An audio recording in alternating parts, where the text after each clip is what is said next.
안녕하세요. 고려대학교 산업경영공학부 강필성 교수입니다. 자, 일반대학원 비즈니스 애널리틱스 수업이고요. 커널 기반 학습의 두 번째 이제 꼭지로서 SVM에 대한 설명, 서포트 벡터 머신에 대한 설명을 하도록 하겠습니다.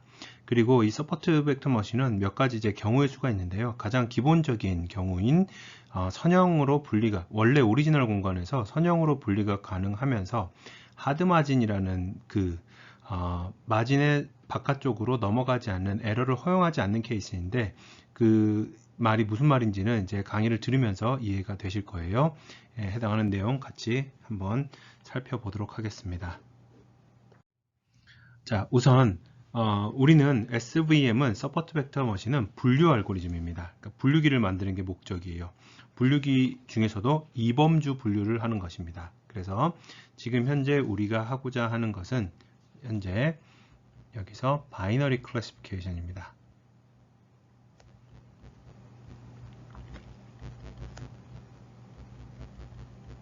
그리고 이 클래시피케이션을 만드는 데 있어서 우리가 보면 각각의 알고리즘들마다 그 분류 경계면을 만들어 나가는 어떤 로직이 있기 때문에 분류 경계면의 결과물이 다르게 생겨 있어요. 첫 번째 예시에서 보여주는 것은 nearest neighbor, 다시 말하면 이제 인접 이웃 방법론이고요. 두 번째는 디시전 트리는 특정한 축에 이렇게 수직인 직선들의 조합으로서 나타낸다라는 거 여러분들이 잘 알고 있을 겁니다. 설명력을 확보하기 위해서이죠. 그 다음에는 로지스틱 회귀 분석 또는 리니어 디스크리미넌트 어널리시스라는 LDA 선형 판별 분석, 이런 것들은 어떤 하나의 선형식을 만들어 가지고 1차 식의 식을 만들어서 이 식을 기준으로 양쪽을 이제 구분을 하는 분류 경계면을 만들어냅니다. 또는 우리가 알고 있는 뉴럴 네트워크와 같은 방법론들은 비선형 함수를 만들어서 비선형 분류 경계면을 기준으로 해서 한쪽은 파지티브 범주, 나머지 한쪽은 네거티브 범주, 이렇게 이제 정의를 하게 되겠죠. SVM은 어디에 속하냐면 놀랍게도 여기에 속합니다. SVM은 기본적으로 선형 모형입니다. 리니어 모델이에요. 뭔 뚱딴지 같은 소리냐라고 생각을 하실 수도 있겠는데, 뒤에서 차근차근 이제 진행을 하겠습니다.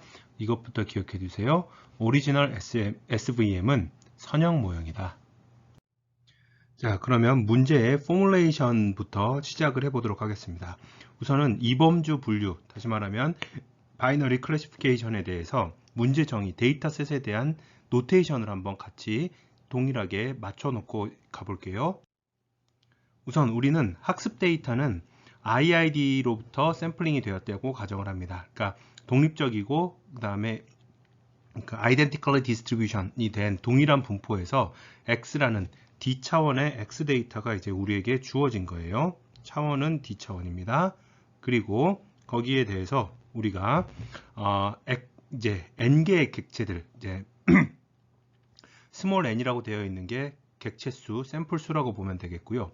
바이너리 클래시피케이션이기 때문에 마이너스 1하고 플러스 1로 이제 숫자로서 레이블을 지정을 해줍니다. 이게 이제 y가 되겠죠. x는 아래 d 차원이라고 아까 얘기를 했고요.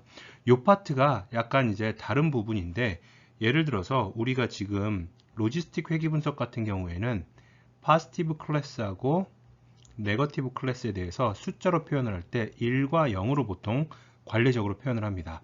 SVM 같은 경우에는 우리가 이것을 1과 플러스 1과 마이너스 1로 표시를 하는데, 이렇게 하는 이유가 있어요. 뒤에서 그 부분에 대해서 설명을 드리겠습니다. 수학적인 포뮬레이션을 조금 더 간단하게 하기 위해서 플러스 1, 마이너스 1로 레이블을 주는 것인데, 0, 1로 주나 플러스 마이너스 1로 주나 사실은 큰 문제는 없습니다. 그렇다면 우리의 이제 목적은 무엇이냐? 프로블럼은 뭐냐면, 여기서의 하이포티시스는 모델이라고 생각하면 돼요. 그냥 머신러닝 모델을 이제 찾아가는 건데, X라는 이 입력 공간상에서 플러스 1과 마이너스 1에 해당하는 각자 학습 데이터의 실제 정답에 해당하는 레이블을 잘 찾아가는 클래시파이어 H를 찾는 것. 그런데 small generalization error니까 empirical error가 아닙니다. 지난 시간에 설명을 했었던 구조적 위험 관점에서 RM 플러스에서 뒤에 루트 씌웠던 해당하는 파트 있었죠. 그 파트까지 고려한 일반화 에러를 가장 낮게 할 수 있는 분류 모형을 만들자, 분류기를 만들자라는 겁니다. 그렇기 때문에 이제 우리는 이 바이너리 클래시피케이션 프로블럼에 대해서 해당하는 분류 모형을 만들기 위한 이제 작업을 진행을 할 것이고요. 선형 분류기이기 때문에 하이 디멘셔널 데이터에서 리니어 세퍼레이션을 한다라는 얘기입니다. 이 말은 무슨 얘기냐면 1차원 상에서 2차원 공간상에서는 죄송합니다. 2차원 공간상에서는 1차원의 직선으로서 이제 구분을 할 것이고 3차원 공간상에서는 면으로 구분을 할 것이고요. 4차원 이상에 대해서는 다시 한번 보자면 2차원 공간상의 데이터가 뭐 이런 식으로 있으면 리니어 클래시파이어는 여기에 대해서 분류 경계면을 직선으로 긋겠다라는 얘기고요. 3차원 공간상의 어떤 데이터가 존재할 때 이러한 데이터들에 대해서 지금 2차원으로 좀 그려서 좀 이상하긴 하지만 여기에 대해서 이런 하나의 어떤 분류 경계면을 이렇게 그어 가지고 평면으로 찾겠다라는 겁니다. 3차원 이상이 되면 원래 공간이 4차원 이상이 되면 이제 머릿속으로 그릴 수가 없으니까 결국은 리니어 클래시파이어라는 거는 뭐냐면 D 디멘전에서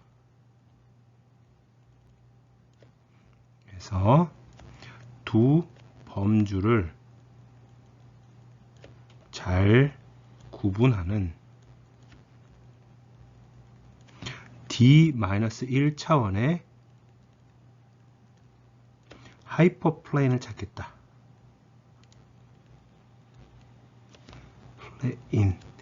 플레인을 찾자.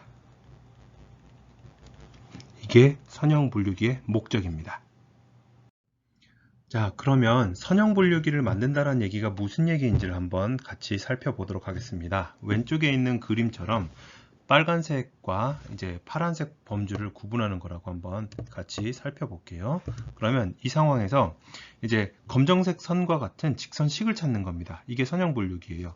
wx 플러스 b는 0이라는 식을 찾아서 이것보다 더 작은 쪽이면 마이너스 1이라는 범주를 부여하고요. 이것보다 더 큰 쪽에 있으면 플러스 1이라는 이제 범주를 부여를 하는 겁니다. 그럼 결국 모델 H는 뭐가 되냐면 X라는 객체가 들어왔을 때 레이블 부여를 하는데 그 레이블이 뭐냐면 WX 플러스 B라는 식의 이제 W하고 B는 우리가 찾아야 되는 미지수가 되겠죠. X는 입력 변수가 될 겁니다. 입력 변수를 투입을 했을 때 이 선형식에다가 넣어서 계산을 해요. 계산을 한 다음에 이 계산하는 값의 부호를 레이블로 써. 그래서 여기에 있는 이 레이블 자체가 선형식에 의해서 계산된 결과물의 부호가 되는 겁니다. 그래서 그 부호를 통해서 음수가 나오면 마이너스 1범주로, 양수가 나오면 플러스 1범주로 할당을 하는 게 바로 선형 분류기의 이제 형태가 되겠습니다. 자, 그러면 이제 이 선형 분류기를 통해서 분류를 하는 결과물에 대해서 어떤 분류 결과물이 더 좋은 결과물이냐라는 이제 질문이 나올 수가 있습니다. 그 말이 무슨 얘기냐면요. 현재 보이는 그림에서 파란색 동그라미와 빨간색 네모들을 A라는 선형 분류기와 B라는 선형 분류기는 모두 다 정확하게 분류를 하고 있습니다. 지난 시간에 이제 첫 번째 챕터에서 얘기를 했었을 때 전체적인 어떤 모형의 리스크는 전체 리스크는 empirical 리스크 더하기 capacity 텀에 의해서 결정된다라고 말씀을 해드렸잖아요. 그러면 여기에서 보면 R, 이걸 A라고 할게요. 리스크, A라는 모형이 가지고 있는 리스크는 empirical 리스크가 0이에요. 0 플러스 어떤 capacity 텀이 될 것이고요. B 같은 경우에는 RB 라는 이 선형 분류기가 가질 수 있는 리스크 역시 empirical 리스크는 0입니다. 왜냐하면 현재 데이터에 대해서 학습 데이터에 대해서 완벽하게 구분을 했기 때문에 그러면 0 플러스 이제 어떤 capacity term 2이 나올 수가 있겠죠. 이 상황에서 지금 봤을 때 SVM이 선호하는 것은 사실은 A입니다. A 모형을 더 선호하도록 설계가 되어 있고요. 이 A 모형을 더 선호하도록 설계가 되어 있는 이유는 뭐냐면 지금 현재 이렇게 쉐이딩이 되어 있는 이 부분 있죠. 이 부분을 이제 마진이라는 용어를 쓸 텐데 요 마진이라는 용어는 뭐냐면 분류 경계면으로부터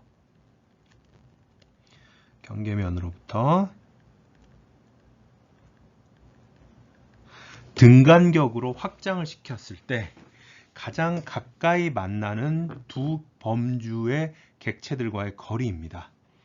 가장 가까운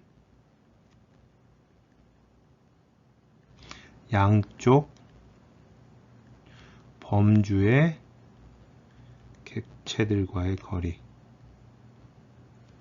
객체 사이의 거리가, 객체와의 거리라고 표현을 하겠습니다. 아까 직접적인 객체의 거리는 아니고 여기서 보시는 것처럼 분류 경계면을 기준으로 해서 조금씩 이렇게 넓혀 봤을 때 계속적으로 만나질 않다가 처음으로 만나는 어떤 점이 있겠지요. 이 점에 대응했을 때 이 마진의 크기는 더 이상 커지지 않습니다. 이걸 마진이라고 부르고요.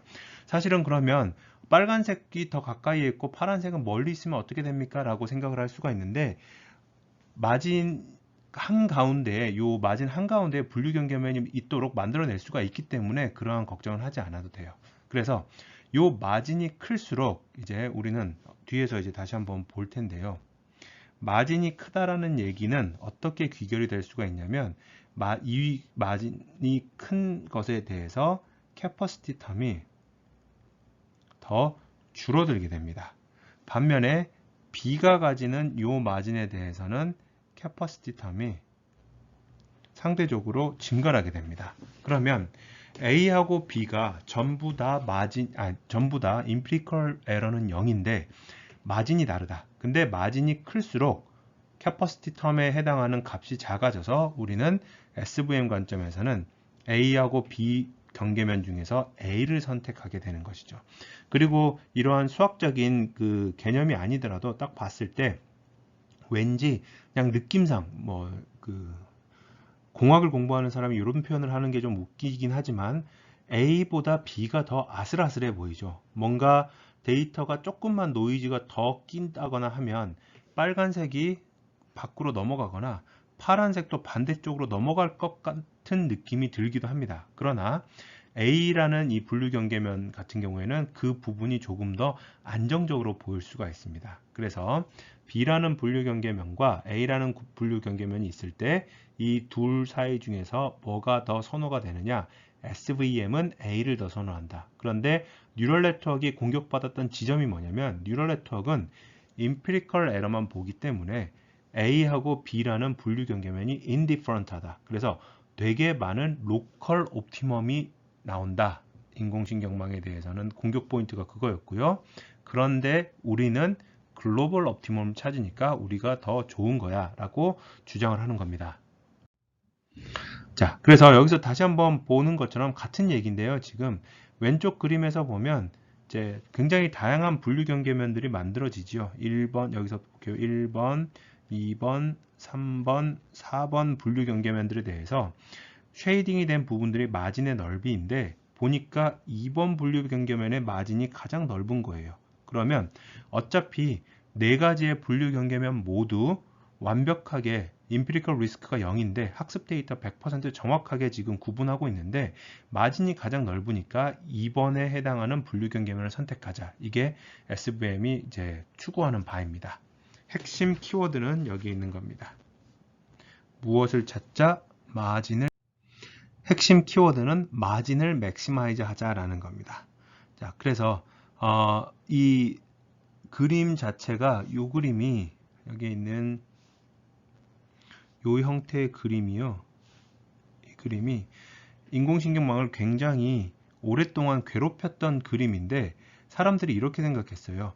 로컬 옵티멈이 많으니까 어떤 인공신경망의 가중치의 공간에서 봤을 때 코스트 펑션은 굉장히 여러 개의 로컬 옵티멈을 가지고 있을 것이다. 여기 보시는 것처럼 여기가 이제 글로벌 옵티멈이지만 여기 말고도 로컬 옵티멈들이 여러 개가 존재해서 로컬 옵티멈에 빠지면 헤어나오질 못한다. 앞에 있는 그림으로 한번 보면 이런 겁니다. 여기에 있는 점선들이 전부 다 로컬 옵티멈에 해당하는 거 아니냐. 이렇게 해당하는 거 아니냐. 그래서 이 중에 뭘 하든지 간에 인공신경망 같은 경우에는 상관없다. indifferent하다. 그런데 그렇기 때문에 이제 다시 한번 여기서 보시는 것처럼 ANN이 인공신경망이 다 좋은데 로컬 옵티멈이 너무 많아가지고 우리가 믿을 수가 없다. 우리는 단 하나의 데이터가 주어졌을 때 글로벌 옵티멈을 찾는 알고리즘을 만들어 가자. 이게 이제 SVM의 세일즈 포인트였습니다. 그런데 이제 but 해가지고 나오죠. 이 논문은 뭐 재밌는 논문입니다. 한번 살펴보세요. 여기 보시면 요시아 벤지오 교수님도 지금 저자로 들어가 있고요.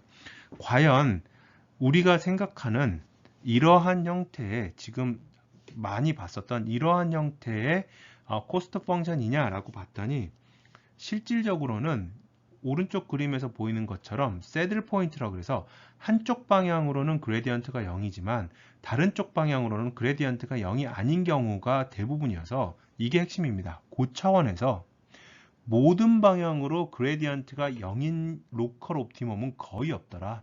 그러니까 한쪽으로는 0일지라도 어떤 특정한 쪽으로는 0일지라도 다른 쪽으로는 0이 아니어서 갈 수 있는 길이 있더라. 그래서 학습을 충분히 많이 시켜보면 구조적으로는 로컬 옵티멈에 빠질 가능성이 있다라는 건 맞는데 실험적으로 봤을 때는 거의 대부분이 어떻게 보면은 글로벌 옵티멈에 가깝게 찾아가더라라는 게 이 논문에서의 그 얘기입니다. 그러면서 다시 전세가 역전이 되었죠. SVM 같은 경우에는 비전이나 물론 이제 바이너리 클래시피케이션 관점에서는 여전히 좋은 대안 중에 하나이지만 조금 더 복잡한 태스크인 비전 또는 NLP 쪽에서는 여전히 핸드크래프티드 피처에 디펜던트 하면서 성능도 이제 딥러닝에 비해서 그렇게 좋지 않기 때문에 약간 이제 그 기세가 이제 그 줄어든 상태입니다. 자, 그래서 이제 우리의 SVM 관점에서 봤을 때 지상 최대 목표는 마진을 최대화하는 게 되었습니다. 선형 분류기이기 때문에 분류기의 식은 wx 플러스 b는 0이라는 이 점선을 가지고 있고요. 마진을 어떻게 계산할 것이냐라는 관점에서 잘 보면 식을 잘 보세요. wx 플러스 b는 플러스 1이라는 파지티브 범주 쪽에 해당하는 부분들의 상수항 1을 이제 추가를 해줬고요. wx 플러스 b는 마이너스 1을 해가지고 네거티브 쪽에 상수항 1을 더해줬습니다. 이렇게 정의를 했기 때문에 우리가 이제 나중에 w하고 b라는 미지수를 산출을 하게 되면 반드시 이 분류 경계면은 점선으로 구성된, 그러니까 실선인 분류 경계면은 점선으로 구성된 마진 경계면 한가운데 위치할 수밖에 없습니다. 왼쪽 식은 똑같은데 오른쪽의 상수항만 플러스 1, 마이너스 1로 다르잖아요.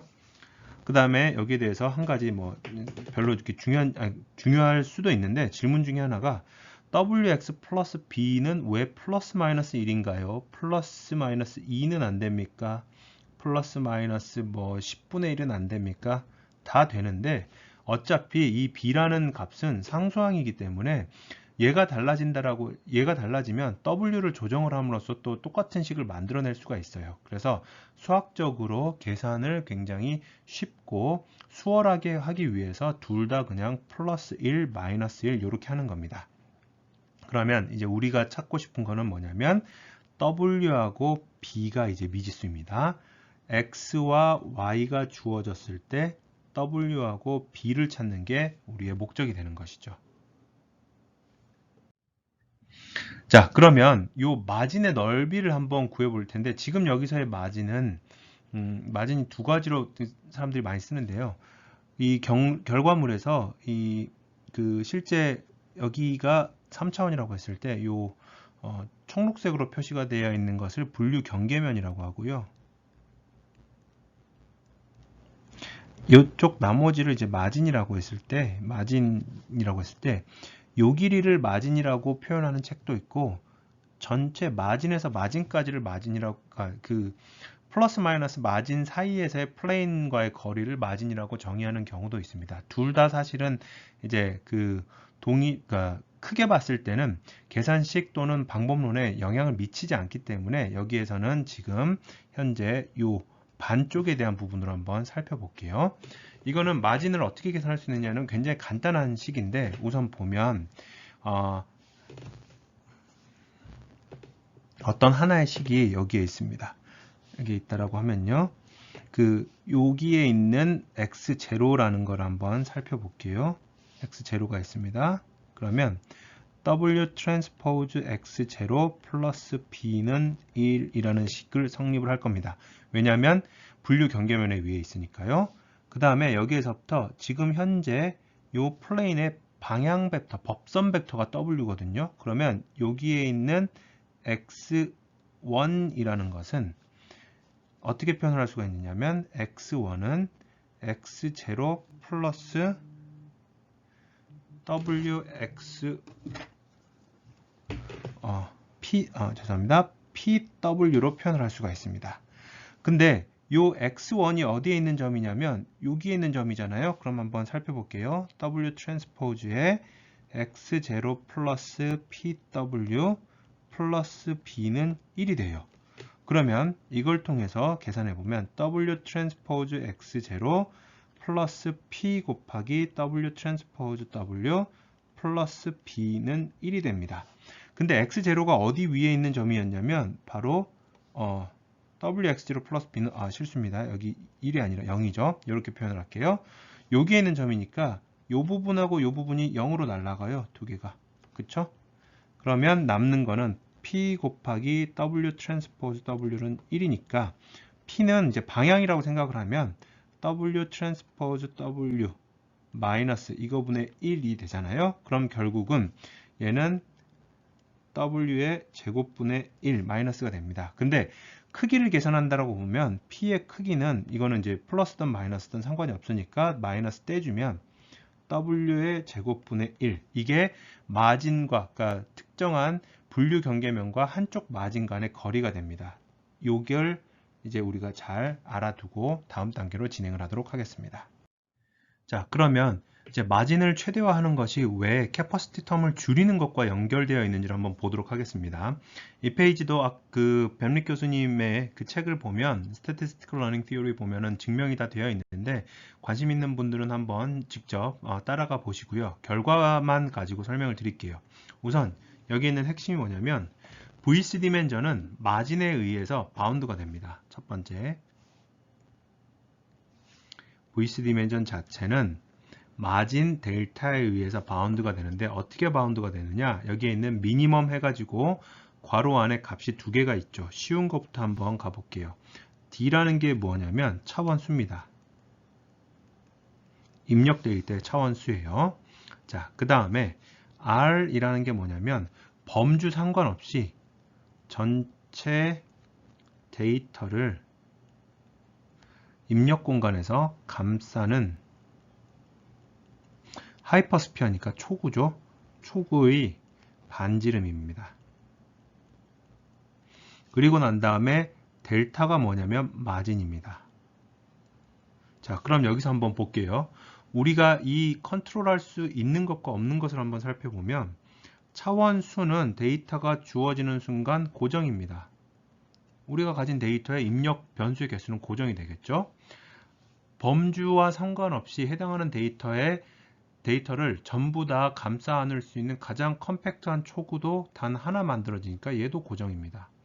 그럼 결국은 가변적인 거는 우리가 마진을 어떻게 하느냐에 따라서 달라지는 이 파트밖에 없어요. 그러면 다시 한번 이 식을 한번 살펴보겠습니다. 델타가 커지면 R 제곱분의 델타 제곱은 작아질 겁니다. 왜냐? 분모가 커지니까요. 그러면 여기에 대해서 이 위에 이렇게 꺽쇠 이렇게 씌운 거는 이제 자연수로 올림을 하는 숫자니까 이게 충분히 작아지면, 그래서 마진을 매우 키우면 얘하고 실제 디멘전 D하고 비교를 했을 때 디멘전보다 마진이 더 작아지는 상황이 발생을 할 수가 있어요. 그 경우에는 VC 디멘전은 만약에 이제 마진이 충분히 커가지고 디멘전보다 델타 제곱분의 R 제곱이 더 이제 작아지는 상황이 되면 VC 디멘전이 이제 이렇게 되는 겁니다. R 제곱 나누기 델타 제곱 플러스 1이 되는 것이죠. 만약에 마진이 작았을 때는 VC 디멘전 자체가 D 플러스 1이 되고요. 첫 시간에 이제 했었던 그 쉐터라는 개념 기억나시죠? 쉐터를 통해서 D차원의 공간에서 선형 모형이 쉐터할 수 있는 점의 개수는 D 플러스 1개이고 그게 VC 디멘전이 된다 VC 디멘전은 최대로 셔터할 수 있는 점의 개수니까 선형 모형은 D 플러스 1이라는 VC 디멘전을 갖는다. 이렇게 말씀을 드렸는데, 만약에 마진을 충분히 키우는 선형 모형이 되면 VC 디멘전 자체가 D 플러스 1보다도 작아질 수 있음을 지금 여기서 보여주는 겁니다. 그래서 여기 보는 것처럼 마진을 최대화한다 라는 개념이 어떻게 연결이 되느냐, 마진을 최대화한다라는 얘기는 VC 디멘전을 줄이는 효과를 가지고 오고요. VC 디멘전을 줄인다는 효과가 다시 한번 여기서 살펴보면 H를 줄이는 거예요. H에 해당하는 값을 낮추기 때문에 이 값이 낮아지고 로그의 지수로 로그의 이제 그 분모로 들어가 있는 H는 커지지만 이거 합쳐져서 전체가 작아집니다. 이 말은 무슨 얘기냐면 여기 하나가 더 있는데요. capacity, 그러니까 structural risk, capacity term이 낮아지고요. 그렇기 때문에 같은 empirical risk에 대해서 expected risk 또는 이제 general risk, 일반화, generalization risk가 여기서 보는 것처럼 이렇게 작아진다는 겁니다. 그래서 결국은 어떤 함수의 리스크를 줄이기 위해서 같은 empirical risk라고 한다면 아까 앞선 페이지에서 계속 보여드렸던 학습 에러가 같다라고 한다면, 동등하다라고 한다면 결국은 그걸 바탕으로 해가지고 마진이 최대화되는 점을 찾으면 VC 디멘전이 작아지니까 VC 디멘전이 작아지면 캐퍼시티도 같이 작아지고 캐퍼시티가 작아지기 때문에 기대할 수 있는 리스크, expected risk가 줄어든다. 그래서 이게 최적의 모형이다. 이런 결론에 도달할 수 있다는 뜻입니다. 자, 이걸 다시 한번 이제 생각을 해보면 이런 경우입니다.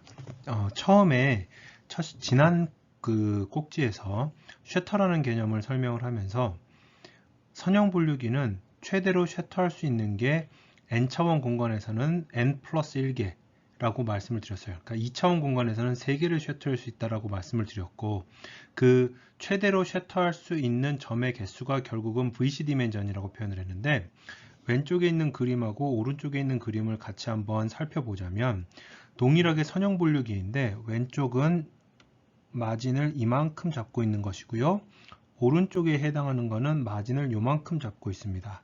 그러면 마진이 더 작은 오른쪽인 경우에는 이 직선, 분류 경계면이 만들어질 수 있는 자유도가 더 높죠. 각도를 여기서부터 시작을 해가지고 이렇게 옮겨가면서 나오는 1번에서 2번까지 해당하는 모든 점들이 사실은 가능한 건데, 왼쪽과 같은 경우에서는 마진을 넓히면 넓힐수록 결국은 그 마진을 만족하는 분류 경계면은 하나밖에 안 나오게 됩니다. 그러면서 결국 VC 디멘전이 바운드가 되는 게 델타 마진의 제곱분의 R의 제곱을 이렇게 높임을 하는 거니까, 올림을 하는 거였으니까 R 자체는 보시는 것처럼 중심으로부터 시작해서 이만큼이 그냥 R이에요. 데이터는 그대로 똑같아요. 그러면 마진을 키우면 키울수록 결국은 VC 디멘전이 낮아진다. VC 디멘전이 낮아진다라는 얘기는 캐퍼시티 텀이 낮아진다. 그러면 이걸 통해서 결국은 함수가 가지고 있는 구조적인 위험 자체가 낮아지니까 우리는 마진이 더 큰 분류 경계면을 선호하겠다라는 뜻입니다. 자, 그래서 SVM은 이제 지금 화면에서 보시는 것처럼 몇 가지 이제 케이스로 나눌 수가 있는데요. 우선 두 가지의 질문에 대해서 이제 그 경우의 수가 나눠집니다. 첫 번째는 입력 공간에서 선형 분리가 가능한 선을 찾을 것이냐라는 것에 대해서 그렇다이면은 이제 위쪽에 linearly separable이라는 케이스가 되겠고요. 아닐 경우에는 linearly non-separable 케이스가 될 것입니다. 그리고 하드 마진과 소프트 마진의 차이점은 뭐냐면 이제 뒤에서 조금 더 구체적으로 설명을 드리겠지만, 하드 마진 같은 경우에는 마진을 벗어나는 것을 허용하지 않습니다. 벗어나는 예외를 허용하지 않고요. 예외를 허용하지 않는 반면에 소프트 마진 케이스 같은 경우에는 예외를 허용을 합니다. 그 예외 허용을 무엇으로 하느냐? 여기서 보시는 페널티 텀을 이용해서 허용을 할 것이고요. 그게 목적 함수에 이제 합쳐질 겁니다. 그리고 linearly non-separable하다. 그러니까 그 입력 공간에서 선형 분리가 불가능한 상황에 대해서는 어떠한 조치를 취하느냐? 커널 트릭, 커널 베이스드 러닝의 커널이 여기서 나옵니다.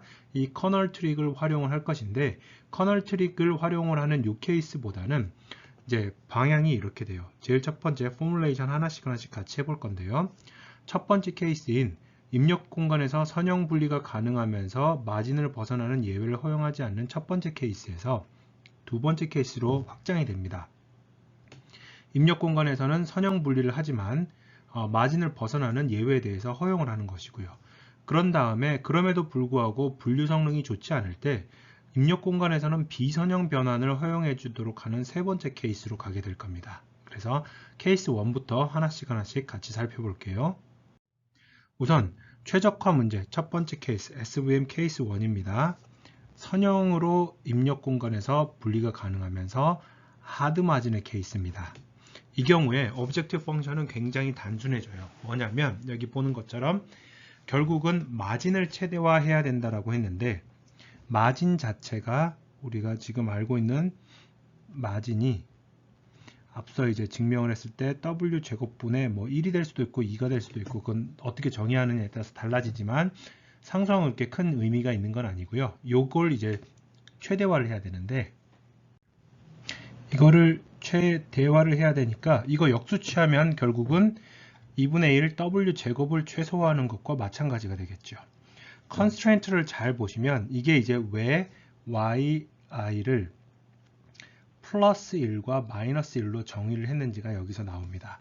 그리고 이 constraint는 지금 여기서 all i가 빠졌습니다. 모든 i에 대해서 전부 지금 우리가 고민을 해야 되는 상황입니다. 이제 고려를 해야 되는 상황인데 파란색하고 빨간색 다시 한번 볼게요. 우선 주어져 있는 실선이 식이에요. 다시 한번 미지수와 그 다음에 우리가 가지고 있는 데이터가 무엇인지부터 한번 살펴보도록 하겠습니다. 첫 번째 여기에서 데이터 셋이 주어졌다라고 한다는 얘기는 x의 쌍과 y가 주어져 있습니다. 이거는 우리가 알고 있는 거예요. 주어져 있는 정보입니다. 그러면 이걸 통해서 우리가 추적해야 되는 파라미터는 무엇이냐면 또는 미지수는 무엇이냐면 w와 b가 됩니다. 이 두 가지가 이제 파라미터예요.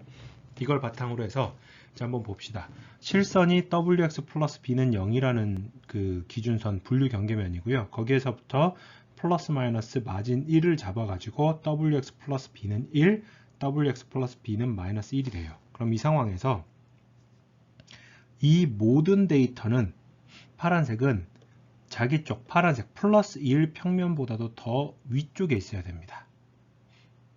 반면에 빨간색에 해당하는 이 객체들은 마이너스 1 마진보다도 더 아래쪽에 있어야 됩니다.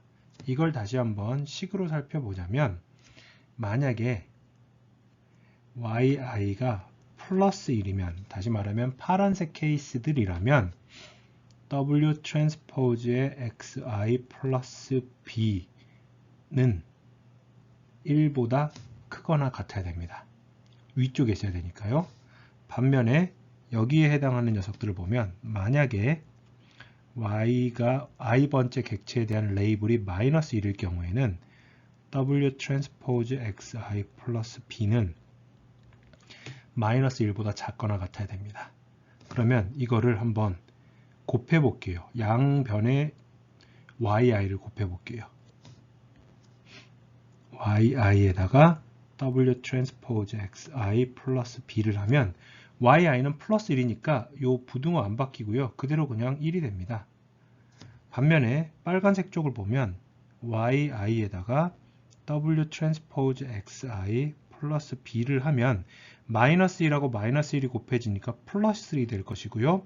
여기에 있는 부등호가 반대로 바뀝니다. 그러면 지금 재미있는 사실은 여기에 해당하는 이식과 여기에 해당하는 이식이 사실 같아요. 이 식으로 같습니다. 모든 i에 대해서. 그러니까 이 SVM에서의 constraint라고 하는 거는 우리가 가지고 있는 학습 데이터의 인스턴스 수 또는 샘플의 수만큼 이 식 자체가 constraint 자체가 만들어지는 겁니다. 생성이 되는 거예요. 자, 여기에서부터 한 가지 알아야 되는 게 라그랑지안 멀티플라이어를 통해서 변형을 하는 작업을 식을 좀 최적화식을 변형하는 작업을 알아야 되는데요. 이거 익숙하지 않은 학생들이 있어서 예시를 통해서 한번 설명을 하고요. 전혀 모르는 학생들은 이거 선형대수 쪽에 내용들을 미리 직접 공부를 하는 것이 좋습니다. 우선 이렇게 한번 생각을 해 볼게요. 최소화를 해야 되는 함수가 하나가 있습니다. 여기서 보면 미니멈 해가지고요. 함수 자체는 2분의 1의 x의 제곱 플러스 마이너스 2x 플러스 3을 최소화한다라고 해볼게요. 그리고 x는 조건이 뭐냐면 2보다 크거나 같다입니다. 이런 상황 하에서 만약에 이 제약식을 없애기 위해서 우리는 라그랑지안 멀티플라이어를 써서 어떤 식으로 문제를 바꿀 수가 있냐면요. 라그랑지안 멀티플라이어 프라이멀 문제는 원 문제는 이 식을 라그랑지안 승수를 이용을 해서 2분의 1의 x의 제곱 마이너스 2x 플러스 3의 마이너스 람다 x 빼기 2 이렇게 만들 수가 있습니다. x 빼기 2는 어떻게 나오느냐? 이 식이 x 빼기 2는 0보다 크거나 같다 이고요. 여기에 있는 람다라는 이 라그랑지안 멀티플라이어가 바로 이 제약식에 대응하는 라그랑지안 승수예요. 그러면 이 LP는 x에 대한 식이기 때문에 x에 대해서 극소점을 가지려면 우리가 잘 알고 있듯이 x에 대해서 편미분을 했을 때 0이어야 됩니다. 그 말은 무슨 얘기냐면 이거 지우면 계산해 보면요. x 빼기 2 마이너스 람다는 여기서 보시면 0이어야 되겠죠. x에 대해서만 미분을 한 것이니까 이렇게 나오는 것을 확인할 수가 있습니다. 그러면 이걸 통해서 우리는 x라는 거는 2 플러스 람다라고 우리가 표현을 할 수가 있을 겁니다. 그러면 이 x를 이 LP에다가 집어 넣는 게 이제 듀얼 문제를 만드는 것이고, 이거를 이제 이렇게 불러요. 요 듀얼 문제라고 부릅니다. 이게 보면 LD는 어떻게 만들어지느냐? 그럼 2분의 1의 x 대신에 2 플러스 람다의 제곱 마이너스 2 해서 2 플러스 람다 더하기 3 빼기 람다 2 플러스 람다 빼기 2니까 여기 이렇게 지워지고요. 결국 남는 거는 이거 다시 한번 전개해 보면 2분의 1의 람다의 제곱 더하기 4람다 곱하기 2분의 1이니까 2람다 더하기 4 곱하기 2분의 1이니까 2 빼기 4 마이너스 2람다 플러스 3 빼기 람다의 제곱 이렇게 나옵니다. 그러면 이거 계산해 보면 요렇게 지워지고요. 마이너스 2분의 1 람다의 제곱 마이너스 플러스 1 이제 이렇게 나오죠. 그리고 라그랑지안 멀티플라이어에 대한 조건이기 때문에 람다는 이제 0보다 크거나 같아야 됩니다. 그러면 이 말이 무슨 얘기냐면, 그리고 듀얼 문제이기 때문에 얘는 이제 LD에 대해서 맥시마이즈를 하는 거예요. 그러면 이거 그림으로 그려보면 사실은 이거 치환해 보면 2분의 1의 x 빼기 2의 제곱 플러스 1이니까요. x가 2일 때 1을 지나면서 이러한 이제 함수들 중에서 x가 2보다 크거나 같다라는 영역에 해당하는 부분, 다시 말하면 이 부분만 지금 우리가 사용할 수 있는 겁니다. 그러면 사실은 우리 이거는 최소값 찾으면 x는 2일 때 이 함수값 fx는 1이라는 거 알 수 있어요. 그런데 이거를 람다에 대한, 이게 이제 그 프라이멀 문제이고요. 이거를 람다에 대한 듀얼 문제로 한번 만들어 보면 람다 d는 여기 보시는 것처럼 얘가 람다면 람다가 0일 때 1의 값을 가지면서 여기에 있는 부분들이 이러한 식이 될 것이고요. 람다가 0보다 크거나 같으니까 이 부분이 되겠죠. 여기에 해당하는 부분이 될 것이고, 결국은 그 말은 무슨 얘기냐면 람다는 0일 때 이 함수 LD는 1이 되고 이때가 최소화가 됩니다. 그러면 여기서 다시 한번 보실게요. 아까 최적화식에서 x 빼기 2 빼기 람다는 0인데 x는 2니까 결국 람다 0 맞죠? 그 다음에 람다는 0일 때 이 함수값 1하고 x는 2일 때 함수값 1. 다시 말하면 프라이멀의 최대값과 최소값과 이것의 쌍대 문제, 듀얼 문제의 최대값이 같습니다. 이런 이제 상황이 발생을 해요. 이거 지금 보면서 아니 뭐할러 여기 있는 원래 문제 원 문제 그냥 그래프 그려가지고 그림 그리면 풀어내면 금방 쉽게 풀리는데 이렇게 어렵게 가느냐 혹시 생각하는 학생이 있을 수가 있는데요. 원래 LP 원 문제를 푸는 게 상당히 까다로운데 이거를 듀얼 문제로 바꿨을 때는 상대적으로 수월하게 풀리는 경우가 있습니다. 사실 SVM도 그 케이스예요. 그래서 지금 이 부분을 먼저 좀 배경 지식으로 설명을 드렸고요. 다음 페이지를 이제 가보면 여기에 해당하는 내용 이제 라그랑지안 멀티플라이어에 대해서 한번 보도록 하겠습니다. 이제 다시 한번 보자면 LP 문제는 우리는 2분의 1 W 제곱에 해당하는 부분들이 이게 원래 목적 함수였고요. 미니마이즈 하는 거였고요. 그 다음에 원래는 여기에 있는 요식이 제약식이었어요. 그 제약식 하나하나마다 무엇이 지금 달라붙어 있느냐? 알파 i라는 라그랑지안 승수가 지금 붙어 있어요. 그러면서 모든 제약식에 대해서 전부 이걸 만족을 해야 되기 때문에 서메이션 i는 1부터 n까지로 이렇게 그 첨자 기호가 들어간 겁니다. 그러면 여기에 대해서 아까 말씀드렸듯이 우선 프라이멀 문제의 최적화는 KKT 컨디션, 카라시-터커 컨디션에 의해서 W에 해당하는 부분이 미지수였고요. 원 문제의 미지수, B가 원 문제의 미지수이기 때문에 이거를 편미분을 해보면 우선 W에 대한 거 편미분 같이 해볼게요. 여기서 나오는 거 쓰자면 이렇게 지워지고 W 남아요. W 남고요. 이 중에서 W에 해당하는 부분 살펴보면 요만큼밖에 없어요. 나머지 B하고 상수는 없어집니다. 그럼 이거에 대해서 W만 따로 이렇게 미분을 해보면 결국은 앞에 있는 W 그대로 남고 마이너스 서메이션 i는 1부터 n까지 알파 i, yi, xi가 남게 됩니다. 이게 0이어야 돼요. 그래서 요 식이 나온 거예요. 최적화 식이. 그 다음에 두 번째를 보면 이번에는 이제 또 지우고요. B에 대해서 미분을 해볼게요. B에 대해서 최적과 편미분을 해보면 W는 B하고 아무 상관이 없으니까 0으로 날아갈 것이고요. B가 걸려있는 게 여기에 있는 이 파트밖에 없어요. B 기준으로 했을 때 알파 i, yi, b거든요. wt 그냥 날아가고 상수항도 날아가고 결국 남는 거는 여기에 대해서 미분을 하면 마이너스 서메이션 i는 1부터 n까지 알파 i, yi가 0인 거예요. 그래서 마이너스 없애버리면 그냥 얘가 나오겠죠. 여기까지가 최적화 조건을 찾은 거예요. 그러면 듀얼 문제를 만들 때는 무엇을 할 것이냐면 여기에 해당하는 이 W를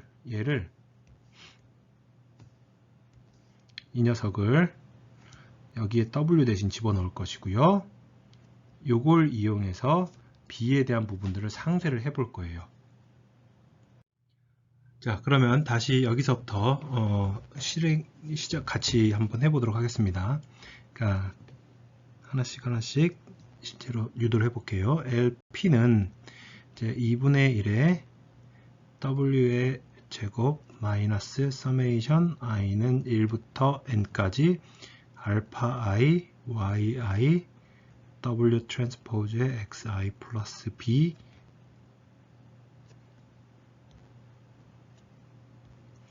빼기 1 하고 괄호 닫고 그런 다음에 알파 i는 서치댓 해서 0보다 크거나 같고요. KKT 컨디션의 두 가지가 뭐냐면 W는 서메이션 i는 1부터 n까지 알파 i, yi, xi 였고요. 그 다음에 두 번째 컨디션이 서메이션 i는 1부터 n까지 알파 i, yi는 0이었습니다. 자, 우선 이 W를 LP에다가 집어넣어서 듀얼 문제를 만들어 볼게요. LD를 만들어 보면 2분의 1에 얘 집어넣으면 i는 1부터 n까지, j는 1부터 n까지, 그러니까 w가 두 번 반복되니까 알파 i, 알파 j, yi, yj, xi, xj가 돼요. 그러니까 여기에 있는 이 식하고 요 식하고 같은 거예요. w 대신에 알파와 y와 x로 표현을 해준 겁니다. 그 다음에 뒷부분 보면요, 마이너스 해가지고 여기까지만 볼게요. 이게 지금 색깔을 여러 개를 썼으니까 편리한데 여기까지만 볼게요. 그러면 이게 결국은 서메이션 알파 i, yi, xi에다가 w를 곱한 거거든요. 그럼 결국은 사실 앞에 거랑 똑같아져요. 그래서 서메이션 i는 1부터 n까지, w 대신에 요 플러스인 거를 쓴 거니까 j는 1부터 n까지 알파 i, 알파 j, yi, yj, xi, xj가 됩니다. 그리고 난 다음에 이번에는 이 w 트랜스포즈 xi는 했으니까 알파 i, yi 하고 b까지만 보면은요, 마이너스에서 b는 사실은 i라는 첨자에 상관이 없으니까 b 앞으로 나오고, 서메이션 i는 1부터 n까지 알파 i, yi가 남겠죠. 그리고 난 다음에 마지막으로 나눈 거 보면 지금 괄호 제일 밖에 있는 알파하고 마이너스 1이 남았어요. 그러면 이거 그대로 사용을 해주면 플러스 서메이션 i는 1부터 n까지 알파 i가 남는 겁니다. 여기까지 남으면 이제 우리가 w를 전부 치환을 해서 사용을 한 게 된 거예요. 그럼 이걸 잘 살펴보면 여기에서부터 몇 가지 트릭들이, 트릭이라기보다 식에 의해서 여기 보시면 서메이션 알파 i, yi는 앞서 보여드렸던 이 조건에서 0이에요. 이거 0으로 없어져요.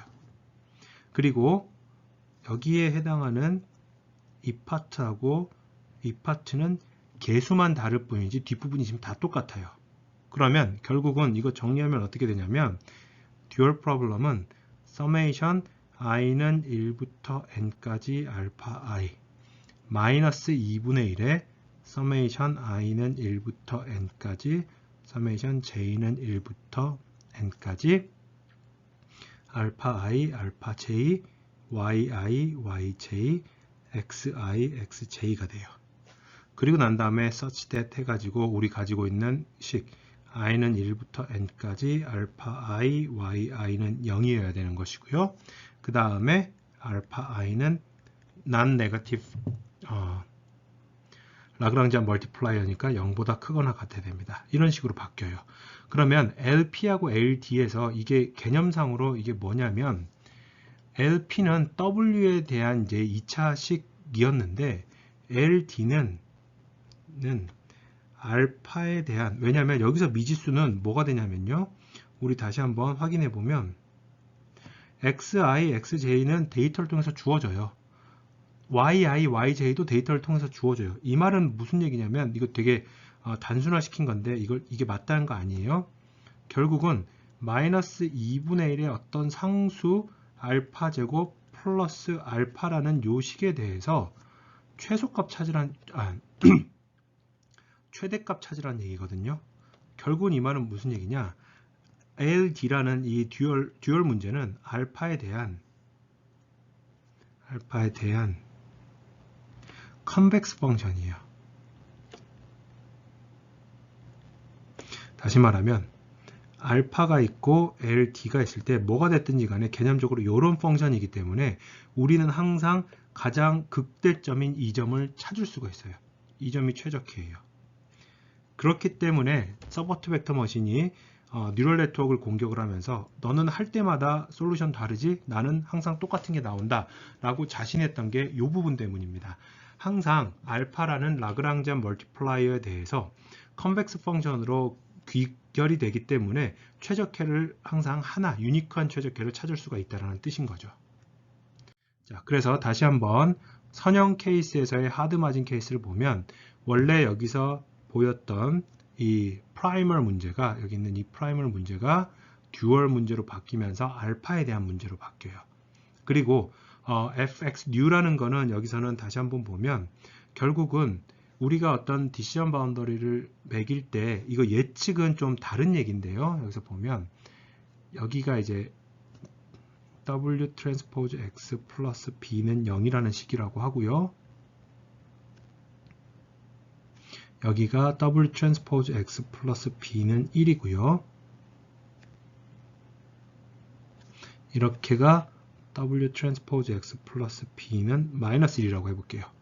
여기에 이제 뭐 동그라미들이 있고 여기에 이렇게 네모들이 있다라고 하겠습니다. 그러면 이제 w라는 게 아까 식에서 w는 summation i는 1부터 n까지 알파 i, yi, xi 였단 말이에요. 그러면 fx new 새로운 데이터가 들어왔을 때 얘는 w transpose x 플러스 b가 돼야 되니까 여기서 w 대신에 이제 여기 있는 이 식을 풀었으면 summation i는 1부터 n까지 알파 i, yi, xi transpose x new 새로 들어온 거 플러스 b가 되겠죠. 이 값이 어딘가에 들어올 거예요. 예를 들어서 여기에 이렇게 들어온다라고 하면은 이거는 분류 경계면 기준으로 더 위쪽에 있으니까 동그라미로 판정이 돼야 될 것이고 여기에 들어오면 분류 경계면 기준으로 아래쪽에 있을 테니까 네모로 이제 판별이 돼야 될 겁니다. 그래서 여기에다가 여기에 사인 부호를 붙이는 거예요. 이게 지금 여기서 보시는 솔루션 새로운 x가 들어왔을 때 예측을 어떻게 할 것인가에 대한 문제인 겁니다. 결과인 겁니다. 그리고 최적해가 가져야 하는 조건을 통해서 SVM에서 수학적으로 우리가 찾아낼 수 있는 몇 가지 이제 사실들이 뭐냐면요. 우선 라그랑지안 멀티플라이어를 이용한 최적해이기 때문에 여기서 보시는 것처럼 특정한 제약식에 해당하는 부분과 그 제약식에 대응하는 라그랑지안 멀티플라이어는 곱해서 항상 0이 돼야 되고요. 또한 둘 다 0이 되면 최적해가 아닙니다. 둘 중에 하나만 0이 되어야 돼요. 그 말이 무슨 얘기냐면 알파 i가 0일 때는 반드시 yi의 w 트랜스포즈 xi 플러스 b 빼기 1은 0이 되면 안 되고요. 알파 i가 0이 아닐 때만 yi의 w 트랜스포즈 xi 플러스 b 빼기 1은 0이 되어야 됩니다.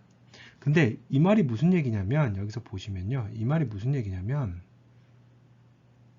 요게 0이란 얘기는 사실은 마진 위에 있는 거예요. 위에 있는 데이터입니다. 자, 그런데 그래서 얘네들을 서포트 벡터라고 불러요. 여기 보시는 것처럼 SVM의 서포트 벡터가 여기서 나옵니다. 이 서포트 벡터들은 알파 i 값이 0이 아니에요.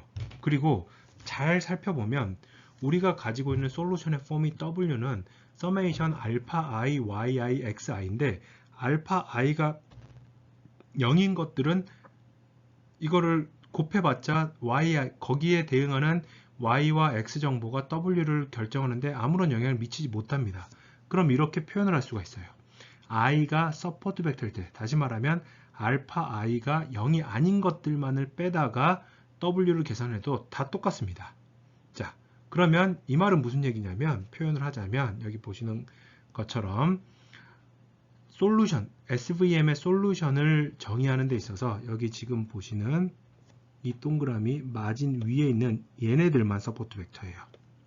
그리고 이것들만 W를 결정하는데 영향을 미친다라는 얘기입니다. 이게 바로 서포트 벡터들입니다. 굉장히 중요한 개념입니다.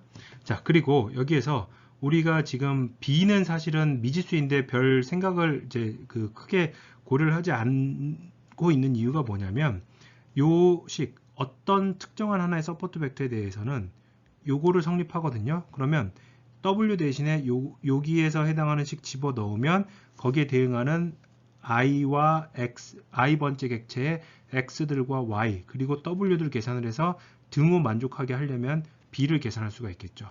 단 프랙티컬하게는 이 b가 원래는 이론적으로는 이 서포트 벡터, 여기 벡터에 대해서 다 똑같아야 되는데 라운딩 에러들이나 또는 컴퓨테이션 관점에서 살짝씩 달라요. 그래서 서포트 벡터들에 대해서 b를 다 구한 다음에 그거를 평균 내는 거를 보통의 라이브러리에서 솔루션으로 제공을 합니다. 마지막으로 우리는 실제로 SVM을 풀었을 때 마진의 이 크기가 얼마나 되는지도 수리적으로 실제 계산을 할 수가 있습니다. 우선 몇 가지 조건들을 한번 살펴볼게요. 상황들을 살펴볼게요. 서포트 벡터는 마지널 하이퍼플레인, 다시 말하면 마진 위에 존재하는 점이기 때문에 어떠한 xi 서포트 벡터들에 의해서도 w 트랜스포즈 xi 플러스 b는 yi가 성립합니다. 그러니까 플러스 1범주의 S 서포트 벡터면 이 식이 플러스 1이 될 것이고요. 마이너스 네거티브 범주에 대한 서포트 벡터면 요 W 트랜스포즈 X 플러스 B가 마이너스 1이 될 거예요. 그러면 여기를 바탕으로 해서 이제 치환 전개를 해보면 B만 왼쪽에 남겨두고 나머지를 오른쪽으로 넘기고 W 대신에 여기에서는 우리가 여기서 사용하는 거는 W는 서메이션 i는 1부터 n까지 알파 i, yi, xi 였으니까 여기에 해당하는 내용들로 지금 이렇게 계산을 할 수가 있겠지요. 이렇게 계산을 한 다음에 여기에 대해서 양쪽에다가 알파 i, yi를 곱해보면 여기에 있는 부분들로 곱해보면 b는 서메이션 해가지고 알파 i, yi 해놓고요. 그 다음에 taking the sum이니까 서메이션 사용을 하고요. 그러면 여기에다가는 알파 i, yi니까 yi가 제곱이 되고요. 그리고 난 다음에 이쪽에는 여기에 해당하는 부분들은 알파 i, yi를 한 번 더 계산해 주면서 첨자는 ij로 두 개를 사용을 할 수가 있습니다. 그러면 여기서 살펴보면 이거는 b는 상수항이니까 앞으로 나가면서 최적의 식에서 이 파트가 0이 된다는 거 기억나실 거예요. 그리고 yi의 제곱은 yi는 1 아니면 마이너스 1이니까 이건 결국은 항상 1이 됩니다. 그러면 남는 거는 좌변은 0이고요. 우변은 라그랑지안 멀티플라이어인 알파들의 합 빼기 요거 자체가 결국은 W 트랜스포즈 W로 우리가 계산을 했었잖아요. 그러면 결국은 우리가 생각하는 건 뭐냐면 여기서 다시 한번 보면 W 트랜스포즈 W는 서메이션 i는 1부터 n까지 알파 i인데 우리가 필요한 마진은 W의 2놈의 제곱분의 1이죠. 마진의 제곱이라고 표현을 한다면 그러면 얘가 결국은 우리가 가지고 있는 요 라그랑지안 멀티플라이어의 합이기 때문에 결국은 이거에 대한 그 크기로 표현을 한다면 이 알파의 원놈 분의 1이 바로 마진의 제곱이다. 그러면 실제 로우 같은 경우에는 이제 이 마진 같은 경우에는 지금 여기서 보시는 것처럼 알파의 크기를 통해서 우리가 계산을 할 수가 있을 것입니다. 자, 여기까지 해서 SVM의 리니어 케이스이면서 하드 마진에 대한 부분들 설명을 마무리 짓도록 하겠습니다. 수고하셨습니다.